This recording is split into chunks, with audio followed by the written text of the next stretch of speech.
మీరు 175 25 పార్లమెంట్లో 175 అసెంబ్లీలు అంటున్నారు. సో కాన్ఫిడెంట్గా చెప్తున్నారు, కానీ రియలిస్టిక్గా ఎన్ని వస్తాయని అనుకుంటున్నారు? ఎందుకు రాకూడదు అని అడుగుతాను నేను. ఎందుకు రాకూడదు అంటున్నారు, ఎన్ని వస్తాయని నేను అడుగుతున్నాను. ఎందుకు 175 రాకూడదు అని అడుగుతా ఉన్నారు నేను. డెమోక్రసీలో 50% is the thresh hold mark. ప్రతి కాన్స్టిట్యున్సీలోనూ 50% ఎందుకు దాటకూడదు నేను అడుగుతా ఉన్నా. కరెక్టే, అది మీ ఆశ, మీ కోరిక అయి ఉండొచ్చు. రియలిస్టిక్ ఏంటి? What is genuine? నా నమ్మకం అదే. Why not 175? So including Kuppam, including Mangalagiri, why not? Even Pithapuram, why not? Why not? 175కి 175, వై నాట్? 90% ఆఫ్ ది కుటుంబాలకు దేవుడి దయతో మంచి చేయగలిగాం.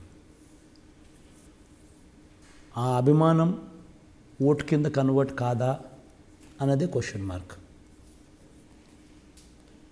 జగన్ ఉంటే వాళ్ళ పిల్లల చదువులు బాగుపడతాయి, జగన్ ఉంటే వాళ్ళ భవిష్యత్తు బాగుపడుతుంది, జగన్ ఉంటే లంచాల వివక్ష లేకుండా డీబీటీ పాలన జరుగుతుంది, జగన్ ఉంటేనే,